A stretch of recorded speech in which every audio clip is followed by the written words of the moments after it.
ഇവിടെ എല്ലാരും ഒലാ ഒലാ ഒലാ എന്നാണ് പറയുന്നത്. എവിടെയോ കണ്ട് മറന്ന പോലെ തോന്നുന്നുണ്ടല്ലോ. ഞാൻ ഓർക്കുന്നു, വല്ലാതെ ഓർക്കുന്നു.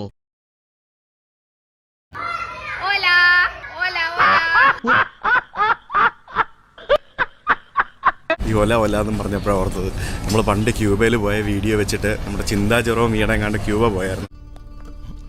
എവിടെ പോണു? തൊണ്ട വെള്ളം വെള്ളം കുടിക്കണം. ചിന്ത ചേച്ചിയുടെ വീഡിയോ ഇട്ടിട്ട് എന്റെ വീഡിയോ ഇട്ടിട്ട് ആൾക്കാർ കുറേ ട്രോൾ ഇറക്കുന്നുണ്ടായിരുന്നു. അറിയില്ലെങ്കിൽ ഞാനൊരു സത്യം പറയാം. ഇല്ല, ആരോടും പറയില്ല, പ്രോമിസ്.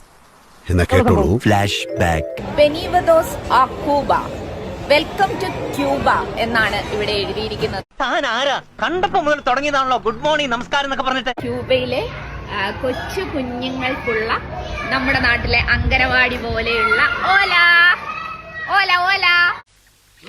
എന്താണോ ഞെട്ടുന്നത്? ഞെട്ടിക്കുന്ന വാർത്തയാണ് ആശാനെ. ഓല മീൻസ് ഹലോ.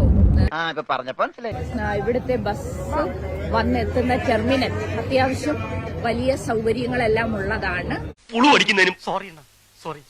ആളുകൾക്ക് ഇരിക്കാനുള്ള സൗകര്യങ്ങളും ഒപ്പം തന്നെ ഒരു മോള് പോലെയെല്ലാം നമുക്ക് തോന്നുന്ന നിലയിലേക്ക് എല്ലാ സൗകര്യങ്ങളും ഉള്ള ഒരു സംവിധാനമാണ് ഇവിടെ. എന്റെ പഴവങ്ങാടി ഗണപതി, ഇയാള് നുണ പറയുന്ന കേട്ടില്ലേ? കുട്ടികൾക്കടക്കം ഇതുപോലെയുള്ള പാർക്കുകളൊക്കെ ഇവർക്ക് ഇവിടെ ഉണ്ട്. പക്ഷെ ഇവിടെ എല്ലാം നമ്മുടെ നാടിനെക്കാട്ടി കഷ്ടമാട്ടോ ഈ സംഭവങ്ങളൊക്കെ. മൊത്തം ചപ്പും ചവറും അതും ഇതൊക്കെ വരിച്ചു വാലിയിട്ട് ആകെ അലങ്കുലമായി കിടക്കാണ്.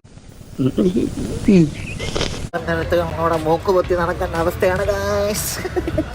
സിദ്ധാർത്ഥ, നമ്മളായിട്ട് ക്യൂബയെ കൊച്ചാക്കി സംസാരിക്കരുത്. എല്ലാം പഴയ കെട്ടിടങ്ങളാണ്. എന്ത് നോക്കിയാലും നമുക്ക് ആ ഒരു പഴമ നമുക്ക് മനസ്സിലാവും.